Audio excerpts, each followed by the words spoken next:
y'all. So I made a post about getting residency, but I never really broke it down what the process has been like because man, has it been a wild journey. This is what my experience has been like as a 20 something year old. I came to Portugal. I knew absolutely no one here.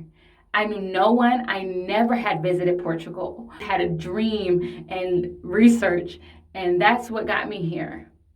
So I applied for the D7 visa, which essentially means that you have income coming from outside of Portugal and you're able to sustain yourself on that income, whether you're retired, whether you're working remotely for a company outside of Portugal, or whether you have passive income coming in from rentals or investments, right? So I was like, this visa seems like the most feasible visa for me. So I knew the big goal. I started working backwards, like, okay, I know that my goal is to get to Portugal and to get dual citizenship. What are my options? I'm like, okay, well, what do I got to do to get the D7? I'm like, okay, I need to get some passive income or get a job that will allow me to work remotely.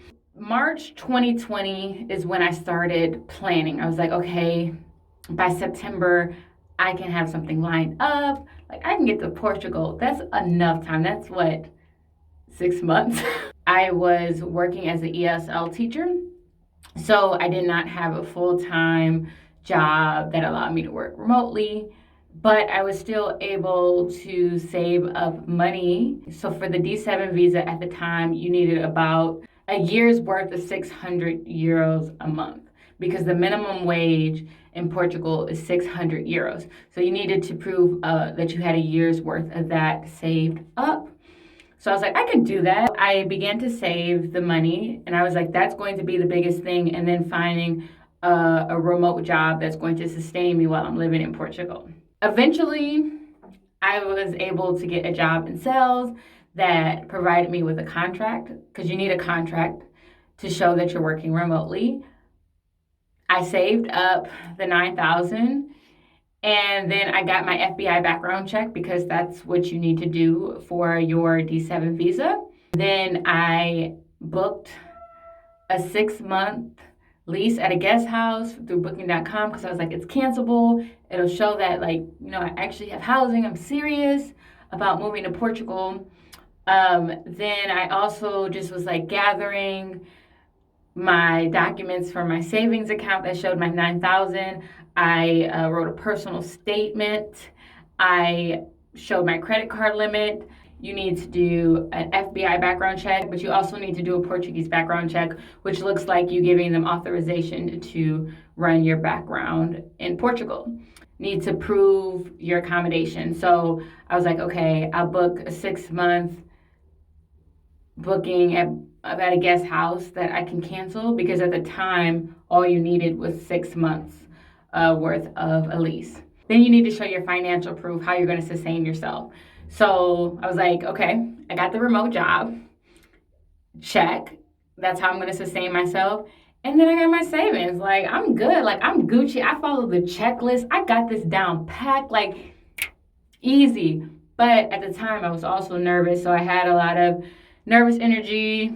The presidential election was going on, and I was just ready to get the heck out of the US. So I didn't necessarily do the best job. And after I applied, I saved up for 6 months. I applied, doing all these steps. I received a call from the consulate asking me some questions. Mind you, I had just started my new job, so I did not submit stuff for my new job. I just showed my savings, and in my personal statement, I wrote about being an ESL teacher. So I got a call from the consulate asking questions like, why are you going to go to Portugal? Do you know anybody in Portugal? Do you speak Portuguese? Which you don't need to speak Portuguese to get this visa, and you don't even have to visit Portugal. She was asking me all these questions and I was nervous, I was like, I don't even know what to say. About a week or so after that, I received an email saying that my visa was denied. Womp, womp, womp. But In hindsight, everything worked out, right? So I was crushed. I was devastated. I was like, you know what? Maybe it's not meant to be. Maybe I don't need to be in Portugal. And my sister was like, and you got denied. So what? You gonna figure it out? And I was like, okay, well, let me be sad. Like, I'm sad. I worked hard to save all this money and made sacrifices and whatnot. But I kind of kept myself busy. And I started a new job so I could save more money. And I was just really focused on, detaching. I got my FBI background check apostilled after I got denied. And yeah, I just was focusing on building up my savings even more. So come February, I got my apostille back, my apostille FBI report.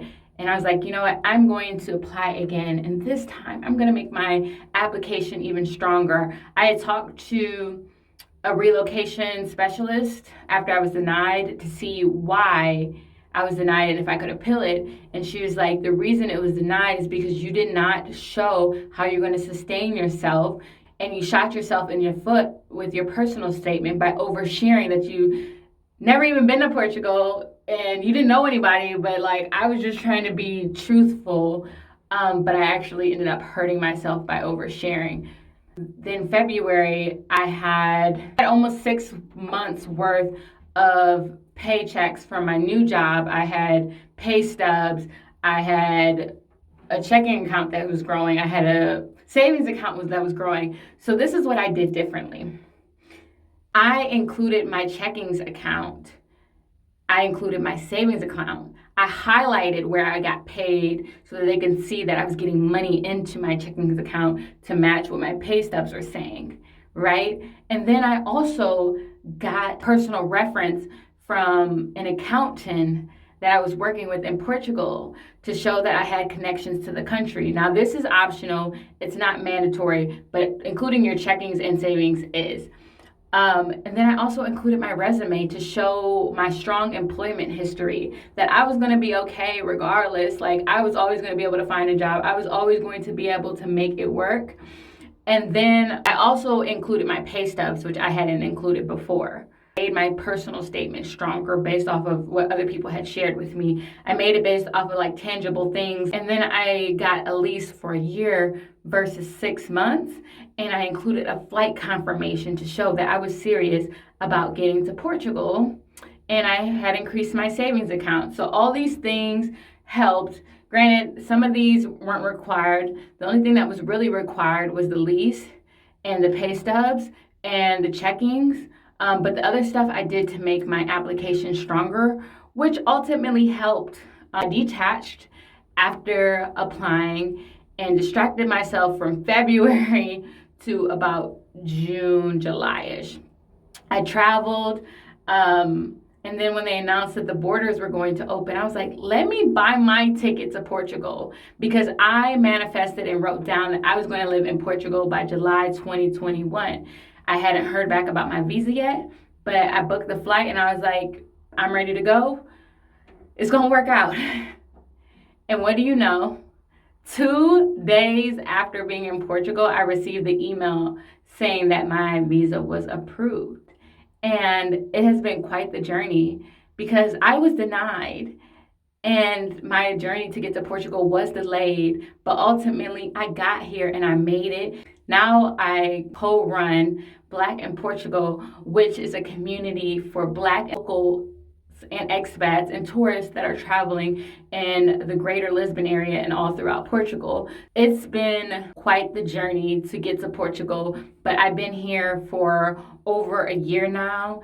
And just because I was denied, it doesn't mean that it's not possible to get to Portugal. So I will link below what the D7 checklist is like, but you need to fill out an application. You need to have passport photos. You need to have travel insurance for the time that you're going to be in Portugal for the first 4 months.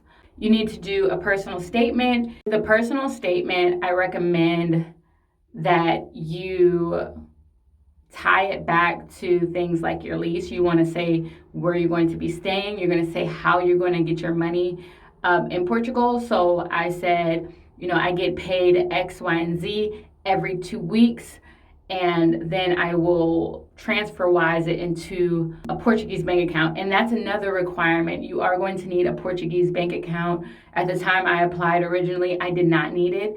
So in getting one, I added more bonus points, I would say, to my application by showing that I had a Portuguese bank account.